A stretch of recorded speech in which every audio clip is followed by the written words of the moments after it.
अब सभी को राम राम। आज हम यूजीसी नेट इकाई 7 हिंदी की कहानी पढ़ेंगे। कहानी का नाम है कानों में कंगना। इसके लेखक हैं राधिका रमन प्रसाद सिंह और ये इंदु पत्रिका में प्रकाशित हुई थी। और कहानी संग्रह कुसुमांजलि में, प्रकाशन वर्ष 1913। इस कहानी के 3 अंक हैं। आइए इसके पात्र देखते हैं कौन कौन है। कथावाचक नरेंद्र, किरण नरेंद्र की पत्नी, योगेश्वर किरण का पिता और नरेंद्र का गुरु, किन्नरी एक नाचने वाली थी, जूही और मोहन जो कि नरेंद्र का दोस्त है। कहानी का विषय क्या है? केंद्रीय पात्र एवं कथावाचक नरेंद्र का किरण से प्रेम विवाह होता है पहले, फिर किन्नरी के सौंदर्य से वशीभूत होकर प्रेम विमुख हो जाने और अंत में किरण के प्राण त्याग के समय वास्तविकता का एहसास होने की कहानी है ये। कहानी की भाषा कैसी है? अत्यंत अलंकारिक और कलिष्ठ। जगह ऋषिकेश और मुरादाबाद, इसमें 2 स्थानों का नाम आया है। आचार्य शुक्ल ने इसे भावुकतापूर्ण कहानी बताया है। आइए कहानी शुरू करते हैं। नरेंद्र कहता है किरण से, किरण तुम्हारे कानों में क्या है?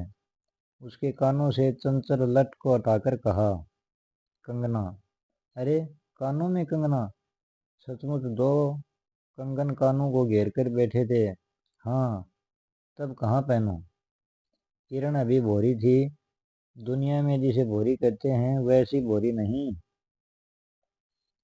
उसे वन के फूलों का भोलापन समझो, नवीन चमन के फूलों की भृंगी नहीं, विविध खाद या रस से जिनकी जीविका है, निरंतर काट छांट से जिनका सौंदर्य है, जो 2 घड़ी चंचल चिकने बाल की भूषा है, 2 घड़ी तुम्हारे फूलदान की शोभा।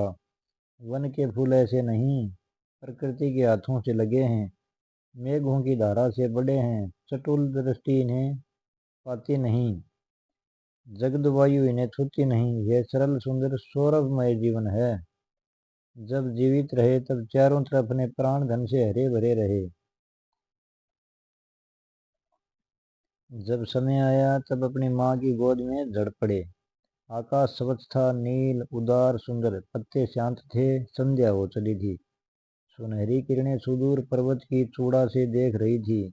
वह पतली किरण अपनी मृत्यु शैया से इस शून्य निविड़ कानन में क्या ढूंढ रही थी कौन कहे, किसे एकटक देखती थी कौन जाने।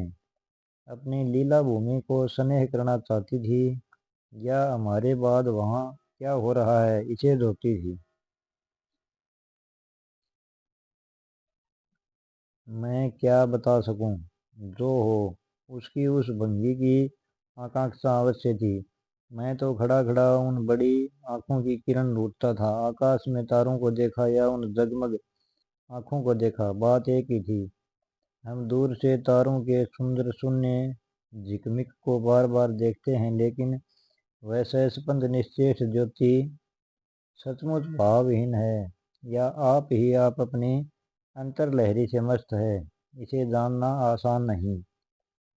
हमारी ऐसी आंखें कहाँ कि उनके सहारे उस निगूढ़ अंतर में डूबकर था लें। मैं रसाल की डोली थाम कर पास ही खड़ा था। वह बालों को हटाकर कंगन दिखाने की भंगी प्राणों में रह रहकर उठती थी। जब माखन चुराने वाले ने गोपियों के सिर के मटके को तोड़कर उनके भीतर किले को तोड़ डाला, या नूर जहां ने अंचल से कबूतर को उड़ाकर शहनशाह के कठोर हृदय की धज्जियां उड़ा दी, फिर नदी के किनारे बसंत वल्लभ रसाल पल्लवों की छाया में बैठी किसी अरूप बालिका की यह सरल संदिग्ध भंगिमा एक मानव अंतर पर क्यों न दौड़े। किरण इन आंखों के सामने प्रतिदिन आती ही जाती थी। कभी आम के टिकोरे से आंचल भर लेती, कभी मोलछरी के फूलों की माला बना लेती, लेकिन कभी भी ऐसी बाल सुलभ लीला आंखों से होकर हृदय तक नहीं उतरी।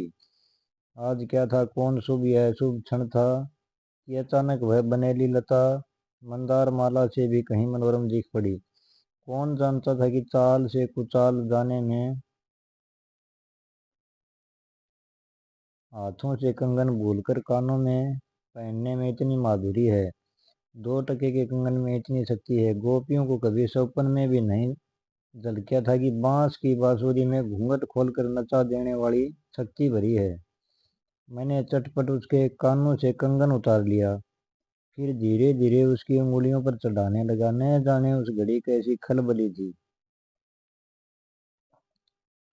मुंह से अचानक निकल आया, किरण, आज की यह घटना मुझे मरते दम तक न भूलेगी। यह भीतर तक बैठ गई। उसकी बड़ी बड़ी आंखें और भी बड़ी हो गई। मुझे चोट सी लगी। मैं तत्क्षण योगेश्वर की कुटी की तरफ चल दिया। प्राण भी उसी समय नहीं चल दिए। यही विस्मय था। दूसरा भाग। एक दिन था कि इसी दुनिया में दुनिया से दूर रहकर लोग दूसरी दुनिया का सुख उठाते थे। हरिचंदन के पल्लवों की छाया भूलोक पर कहाँ मिले। लेकिन किसी समय हमारे यहाँ भी ऐसे वन थे जिनके वृक्षों के साए में घड़ी घाम निवारने के लिए स्वर्ग से देवता भी उतर आते थे। जिस पंचवटी का अनंत यौवन देखकर राम की आंखें भी खिल उठी थी, वहां के निवासियों ने कभी अमरतरू के फूलों की माला नहीं चाही, मंदाकिनी के छींटों की शीतलता नहीं ढूंढी, नंदनोपवन का सानी कहीं वन भी नहीं था। कल्पवृक्ष की छाया में शांति अवश्य है, लेकिन कदम की छाया कहाँ मिल सकती। हमारी तुम्हारी आंखों ने कभी नंदोत्सव की लीला नहीं देखी, लेकिन इस भूतल पर एक दिन ऐसा उत्सव हो चुका है जिसको देख देख कर प्रकृति तथा रजनी 6 महीने तक ठगी रही। सत सत देवांगनाओं ने पारिजात के फूलों की वर्षा से नंदन कानन को उजाड़ डाला। समय ने सब कुछ पलट दिया। अब ऐसे वन नहीं जहाँ कृष्ण गोलोक से उतरकर 2 घड़ी वंशी की टेर दें। ऐसे कुटीर नहीं जिनके दर्शन से रामचंद्र का भी अंतर प्रसन्न हो। या ऐसे मुनीष नहीं जो धर्म धुरंधर धर्मराज को भी धर्म में शिक्षा दें। यदि एक दो भूले भटके हों भी, तब अभी तक उन पर दुनिया का पर्दा नहीं उठा, जगन माया की माया नहीं लगी। लेकिन वे कब तक बचे रहेंगे। लोक अपने यहाँ अलौकिक बातें कब तक होने देगा। भवसागर की जल तरंगों पर स्थिर होना कब संभव है। ऋषिकेश के पास एक सुंदर वन है, सुंदर नहीं अपरूप सुंदर है। वह प्रमोद वन के विलास निकुंजों जैसा सुंदर नहीं, वरन चित्रकूट के या पंचवटी की महिमा से मंडित है। वहाँ चिकनी चांदनी में बैठकर कनक घुंघरू की इच्छा नहीं होती, वरन प्राणों में एक ऐसी आवेश धारा उठती है जो कभी अनंत साधना के कूल पर पहुंचाती है। कूल मतलब किनारा। कभी जीव जगत के एक एक तत्व से दौड़ मिलती है। गंगा की अनंत गरिमा, वन की निविड़ योग निद्रा वहीं देख पड़ेगी। कौन कहे वहां जाकर यह चंचल चित्त क्या चाहता है, गंभीर अलौकिक आनंद या शांत सुंदर मरण। इसी वन में एक कुटी बनाकर योगीश्वर रहते थे। योगीश्वर योगीश्वर ही थे। यद्यपि वे भूतल पर ही रहते थे, तथापि उन्हें इस लोक का जीव कहना यथार्थ नहीं था। उनकी चित्तवृत्ति सरस्वती के श्री चरणों में थी या ब्रह्मलोक की अनंत शांति में लिपटी थी। और वह बालिका स्वर्ग से एक रश्मि उतरकर उस घने जंगल में उजाला करती फिरती थी। वह लौकिक मायाबद्ध जीवन नहीं था। इसे बंधन रहित बाधाहीन नाचती किरणों की लेखा कहिए। मानो निर्मुक्त चंचल मलय वायु फूल फूल पर डाली डाली पर डोलती फिरती हो, या कोई मूर्तिमान अमर संगीत बेरोक टोक हवा पर या जल की तरंग भंग पर नाच रहा हो। मैं ही वहाँ इस लोक का प्रतिनिधि था। मैं ही उन्हें उन अलौकिक स्थिति से इस जटिल मृत्य राज्य में खींच लेता था। कुछ साल से मैं योगीश्वर के यहाँ आता जाता था। पिता की आज्ञा थी कि उनके यहाँ जाकर अपने धर्म के सब ग्रंथ पढ़ डालो। योगीश्वर और बाबा, बाबा मतलब नरेंद्र के पिताजी, और योगीश्वर लड़कपन के साथी थे, इसलिए उनकी मुझ पर इतनी दया थी। किरण योगेश्वर की लड़की थी। उस कुटीर में एक वही दीपक थी जिस दिन की घटना मैं लिखाया हूँ। उस दिन सवेरे मेरे अध्ययन की पूर्णाहुति थी और बाबा के कहने पर एक जोड़ा पीताम्बर ये इंपॉर्टेंट लाइन है। एक जोड़ा पीताम्बर, 5 स्वर्ण मुद्राएं तथा किरण के लिए 2 कंगन, कनक कंगन मतलब सोने के कंगन आचार्य के निकट ले गया था। योगी स्वर ने सब लौटा दिए, केवल कंगन को किरण उठा ले गई। वह क्या समझकर चुप रह गए। समय का अद्भुत चक्र है। जिस दिन मैंने धर्म ग्रंथ से मुंह मोड़ा, उसी दिन कामदेव ने वहां जाकर उनकी किताब का पहला सफा उल्टा। दूसरे दिन मैं योगेश्वर से मिलने गया। वह किरण के पास बिठाकर न जाने क्या पढ़ा रहे थे। उनकी आंखें गंभीर थी। मुझको देखते ही वह उठ पड़े और मेरे कंधों पर हाथ रखकर गदगद स्वर से बोले, नरेंद्र, अब मैं चला, किरण तुम्हारे हवाले है। ये कहकर किसी की सुकोमल उंगलियां मेरे हाथों में रख दी। लोचनों के कोने पर 2 बूंदें निकल कर झांक पड़ी। मैं सहम उठा। क्या उन पर सब बातें विदित थी? क्या उनकी तीव्र दृष्टि मेरी अंतर लहरी तक डूब चुकी थी? वह ठहरे नहीं, चल दिए। मैं कांपता रह गया। किरण देखती रह गई। सन्नाटा छा गया। वन वायु भी चुप हो चली थी। हम दोनों भी चुप चल पड़े। किरण मेरे कंधे पर थी। हठात अंतर से कोई अकड़कर कह उठा, हाय नरेंद्र, यह क्या? तुम इस वन फूल को किस चमन में ले चले? इस बंधन विहीन स्वर्गीय जीवन को किस लोक जाल में बांधने चले?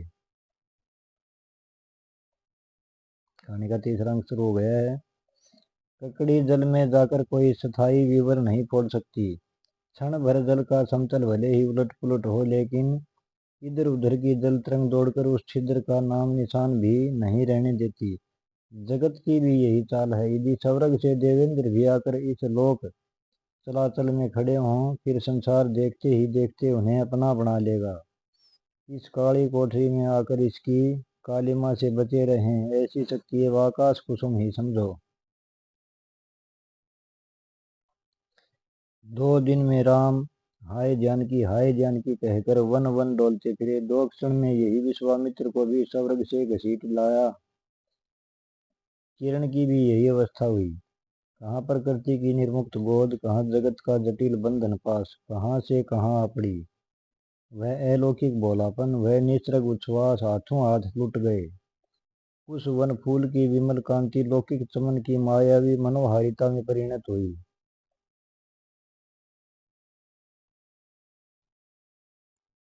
अब आंखें आंखें उठाकर आकाश से नीरव बातचीत करने का अवसर कहाँ से मिले। मलय वायु से मिलकर मलयाचल की फूलों की पूछताछ क्यों कर हो। जब किशोरी नए सांचे में ढलकर उतरी, उसे पहचानना भी कठिन था। वह लाल चोली हरी साड़ी पहनकर सर पर सिंदूर रेखा सजती और हाथों के कंगन, कानों की बाड़ी, गले की कंठी तथा कमर की करघनी दिन दिन उसके चित्त को नचाए मारती थी। जब कभी वह सज धज कर चांदनी में कोठे पर उठती और वसंत वायु उसके आंचल से मोतियों की लपट लाकर मेरे बरामदे में भर देता, फिर भी किसी मतवाली माधुरी आती और मदिरा के नशे में मेरा मस्तिष्क घूम जाता और मैं चटपट अपना प्रेम चित्कार फूलदार रंगीन चिट्ठी में भरकर जूही के हाथ, जूही एक पात्र है इसमें, ऊपर भिजवाता, या बाजार से दौड़कर कटकी गहने व विलायती चूड़ी खरीद लेता। लेकिन जो हो, अब भी कभी कभी उसके प्रफुल्ल वदन पर उस आलोक आलोक की छटा पूर्व जन्म की सुख समृद्धि वित्त चली आती थी और आंखें उसे जीवन सुंदर झिकमिक का नाच दिखाती थी। जब अंतर प्रसन्न था, फिर बाहरी चेष्टा का प्रतिबिंब क्यों न पड़े। यूं ही 1-2 साल मुरादाबाद में कट गए। मुरादाबाद स्थान का नाम है, एक ऋषिकेश पहले आया था। एक दिन मोहन के यहाँ नाच देखने गया। मोहन नरेंद्र का मित्र है। वहाँ किन्नरी से आंख मिली क्या, लीन हो गई नवीन यौवन, कोकिल कंठ, चतुर चंचल चेष्टा तथा मायावी चमक। अब चित्त को चलाने के लिए और क्या चाहिए। किन्नरी सचमुच किन्नरी ही थी, नाचने वाली नहीं, नचाने वाली। पहली बार देखकर उसे इस लोक की सुंदरी समझना दुरुस्त था। एक लपट जो लगती किसी नशा सी चढ़ जाती। यारों ने मुझे और भी चढ़ा दिया। आंखें मिलती मिलती मिल गई। हृदय को भी साथ साथ घसीट ले गई। फिर क्या था इतने दिनों की धर्म शिक्षा, सतवत्सर की पूज्य लक्ष्मी, बाप दादों की कुल प्रतिष्ठा, पत्नी से पवित्र प्रेम, एक एक करके उस प्रतीप्त वासना कुंड में भस्म होने लगे। मतलब किन्नरी के प्रेम में इसने सब कुछ हवन कर दिया, किसी की कोई परवाह नहीं की। अग्नि और भी बढ़ती गई। किन्नरी की चिकनी दृष्टि, चिकनी बातें घी बरसाती रही। घर बार सब जल उठा। मैं भी निरंतर जलने लगा, लेकिन ज्यों ज्यों जलता गया जलने की इच्छा जलाती रही। 5 महीने कट गए, नशा उतरा नहीं। बनारसी साड़ी, पारसी जैकेट, मोती का हार, कटकी कर्णफूल, सब कुछ लाकर उस मायाकारी के अलतख्त रंजीत चरणों पर रखे। किरण हेमंत की मालती बनी थी, जिस पर एक फूल नहीं, एक पल्लव नहीं। घर की वधू क्या करती? जो अनंत सूत्र से बंधा था, जो अनंत जीवन का संगी था, वही हाथों हाथ पराये के हाथ बिक गया। ये तो 2 दिन के चकमकी खिलौने थे, इन्हें शरीर बदलते क्या देर लगे। दिन भर बहानों की माला गूंथ गूंथ किरण के गले में, और शाम को मोती की माला उस नाचने वाली के गले में सशंक निर्लज डाल देना। यही मेरा जीवन निर्वाह था। इसमें इंपॉर्टेंट लाइन जो आपको लगे उसे हाईलाइट कर लेना, लिख लेना। एक दिन सारी बातें खुल गई। किरण पछाड़ खाकर भूमि पर जा पड़ी। उसकी आंखों में आंसू न थे और मेरी आंखों में दया न थी। मतलब उसकी आंखों में आंसू न थे और मेरी आंखों में दया न थी। इंपॉर्टेंट लाइन है। बरसात की रात थी, रिम झिम बूंदों की झड़ी थी। चांदनी मेघों से आंख मुंदोवल खेल रही थी। बिजली काले कपाट से बार बार झांकती थी, किसे चंचला देखती थी, तथा बादल किस मरोड़ से रह रह कर चिल्लाते थे। इन्हें सोचने का मुझे अवसर नहीं था। मैं तो किन्नरी के दरवाजे से हताश लौटा था। आंखों के ऊपर न चांदनी थी न बदली थी। त्रिशंकु ने स्वर्ग को जाते जाते बीच में ही टंग कर किस दुख को उठाया।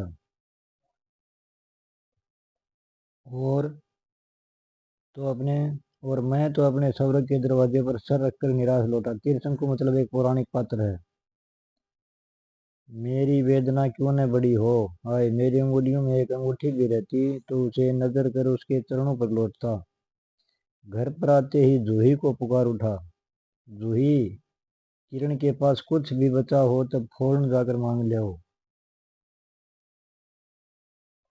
ऊपर से कोई आवाज नहीं आई, केवल सर के ऊपर से एक काला बादल कालांत चित्कार के चिल्ला उठा। मेरा मस्तिष्क घूम गया। मैं तत्क्षण कोठे पर दौड़ा, सब संदूकें झाके, जो कुछ मिला सब तोड़ डाला, लेकिन मिला कुछ भी नहीं। मिलता कहाँ से, तो सारा सौदा वहीं पोया है पहले ही। अलमारी में केवल मकड़े का जाल था। श्रृंगार बक्स में एक छिपकली बैठी थी। उसी दम किरण पर झपटा, पास जाते ही सहम गया। वह एक तकिए के सहारे निसहाय निस्पंद लेटी थी। निस्पंद मतलब उसमें कोई संवेदना नहीं थी। केवल चांद ने खिड़की से होकर उसे गोद में ले रखा था और वायु उस शरीर पर जल से भिगोया पंखा जल रही थी। मुख पर एक अपरूप छटा थी। कौन कहे, कहीं जीवन की शेष रश्मि क्षण भर वहीं अटकी हो। आंखों में एक जीवन ज्योति थी, शायद प्राण शरीर से निकलकर किसी आश्रय से वहां बैठ रहा था। मैं फिर पुकार उठा, किरण किरण, तुम्हारे पास कोई गहना भी है? हाँ, क्षीण कंठ की काकली थी। कहाँ है, अभी देखने दो। उसने धीरे से घूंघट सरका कर कहा, वही कानों का कंगना। सर तकिए से ढल पड़ा, आंखें भी झिप गई। वह जीवंत रेखा कहाँ चली गई? क्या इतने ही के लिए अब तक ठहरी थी? आंखें मुझ पर जा पड़ी। वहीं कंगन थे, वैसे ही कानों को घेर कर बैठे थे। मेरी स्मृति तड़ित वेग से नाच उठी। दुष्यंत ने अंगूठी पहचान ली। भूली शकुंतला उस पल याद आ गई, लेकिन दुष्यंत सौभाग्यशाली थे, चक्रवर्ती राजा थे। अपनी प्राण प्रिया को आकाश पाताल छानकर ढूंढ निकाला। मेरी किरण तो इस भूतल पर न थी